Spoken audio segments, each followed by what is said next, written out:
Halo semuanya, berjumpa lagi bersama saya, tentunya masih sama bersama channel astronomi kesayangan kalian semua, Nasi Angkasa. Hari ini saya akan menyampaikan sebuah pembahasan menarik mengenai fisika partikel bernama Higgs boson atau partikel Tuhan. Dari namanya udah agak sensitif ya, karena disebut sebagai partikel Tuhan. Dengan begitu, apakah partikel ini berasal dari Tuhan? Ya, tidak juga sih, melainkan hanyalah sebatas nama saja.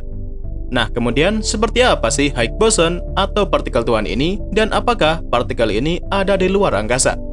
Oke, seperti biasa, daripada kalian semua penasaran, mari kita bahas bersama. Nah, sebelum lanjut, jangan lupa untuk like video ini dan subscribe sebagai bentuk dukungan kalian agar channel ini bisa semakin berkembang. Dan jangan lupa ya, untuk ikuti juga sosial media kami agar kalian semua menjadi yang ter-up-to-date mengenai informasi astronomi.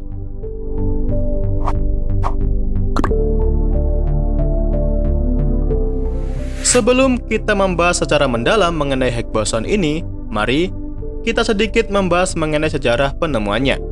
Jadi penemuan Higgs boson ini atau partikel Tuhan ditemukan pada tanggal 3 Juli tahun 2012 silam. Dengan adanya penemuan ini, kemudian menjadi tonggak sejarah pengembangan fisika partikel modern. Lalu, dengan adanya penemuan ini, penjelasan sederhana mengenai atom pun berubah. Karena sebelum penemuan Higgs boson ini, selama ini, atom dikenal memiliki komposisi yang terdiri dari proton yang bermuatan positif, elektron yang bermuatan negatif, dan neutron yang bermuatan netral. Kemudian, dari penjelasan itu tadi, lalu apa sih Higgs boson itu? Jadi, Higgs boson ini merupakan sebuah partikel yang membentuk sebuah objek, baik itu molekul hingga sesosok manusia seperti kita ini, atau bisa dibilang Higgs boson ini adalah massa.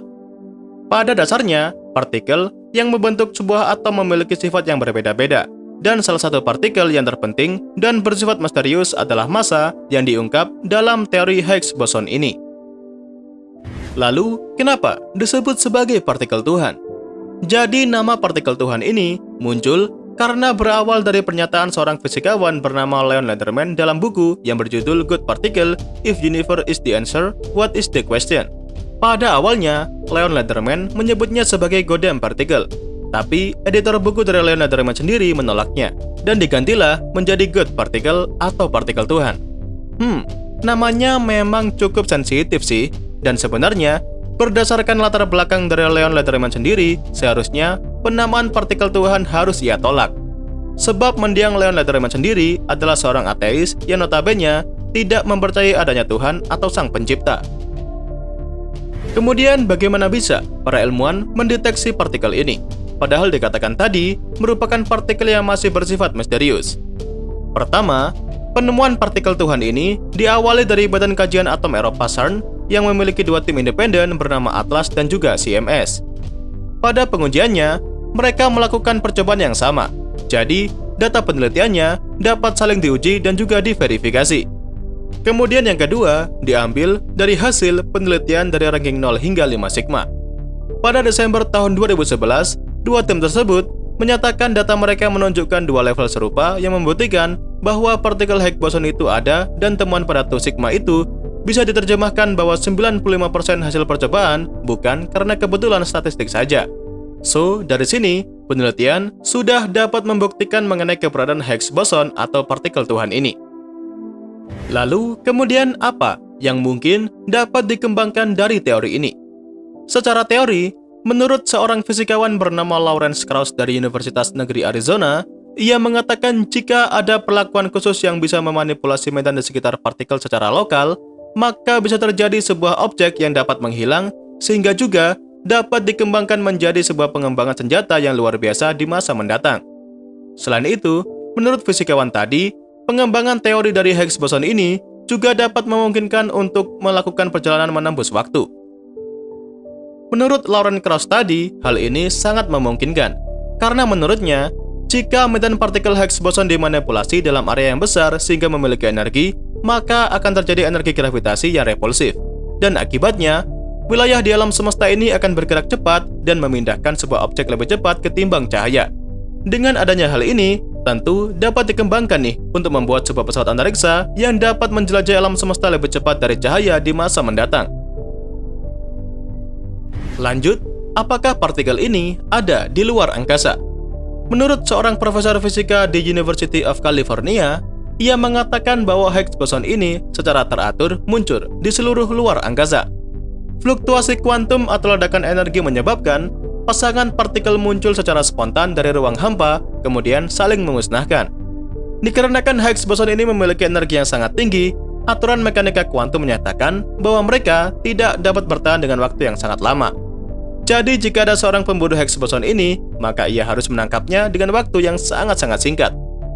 Saking singkatnya, waktunya bahkan lebih pendek dari 1 triliun dari 1 triliun detik itu. Coba bayangkan, betapa singkatnya waktu itu. Ya, walaupun sebuah penelitian mengatakan kalau fluktuasi kuantum jarang terjadi di suatu tempat, tapi sebenarnya ada banyak tempat yang bisa terjadi fluktuasi kuantum ini. Kemudian selain efek kuantum yang aneh, ada beberapa peristiwa lain di luar angkasa yang juga dapat menghasilkan Higgs boson ini.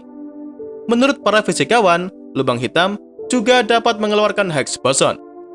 Lubang hitam dapat menghasilkan Higgs boson ini di sekitar cakrawala mereka. Dan jika memungkinkan manusia dapat meletakkan detektor di sana, maka manusia akan dapat melihatnya. Selain itu, Higgs boson juga dapat tercipta dari berbagai peristiwa alam semesta lainnya, seperti supernova atau ledakan sebuah bintang yang dapat menghasilkan ledakan partikel yang bergerak cukup cepat untuk menciptakan Higgs boson. Kemudian, dari semua itu tadi, lalu apakah penemuan ini berbahaya? Menurut Nicholas Salome yang seorang direktur dari Kajian Fisika Universitas Negeri Wichita, mengatakan bahwa partikel ini tidak ada bahayanya. Sebab, untuk membuat partikel Higgs boson ini perlu sejumlah energi dan produksinya membutuhkan energi yang sangat banyak dan sangat terkendali penggunaannya. Menurutnya, penemuan Higgs boson ini adalah partikel dasar dan masih jauh dari apa yang dikhawatirkan menjadi sejumlah massa yang berbahaya. So, itu tadi adalah penjelasan mengenai Higgs boson atau partikel Tuhan. Memang masih menjadi misteri sih, tapi pengembangan partikel ini nantinya dapat untuk dipergunakan dalam berbagai kemajuan dalam bidang teknologi, seperti perjalanan untuk menjelajahi luasnya alam semesta ini. Oke, jadi itu saja yang dapat saya sampaikan pada kesempatan kali ini. Seperti biasa, semoga dapat memberikan wawasan baru seputar dunia astronomi sekaligus hiburan buat kalian semua. Jangan lupa ya, kedepannya masih akan ada banyak lagi pembahasan menarik mengenai dunia astronomi yang akan saya sampaikan. Dan tentunya bakal sayang banget untuk kalian lewatkan. So, tetap stay tune terus ya bersama kami, Nasi Angkasa, Media Astronomi Indonesia. Nah, sebelum meninggalkan video ini, jangan lupa untuk like dan subscribe agar channel Nasi bisa terus berkembang. Jangan lupa juga untuk share video ini ke teman-teman kalian agar bermanfaat untuk semuanya. Jadi sampai di sini dulu ya. Terima kasih dan sampai jumpa di video selanjutnya.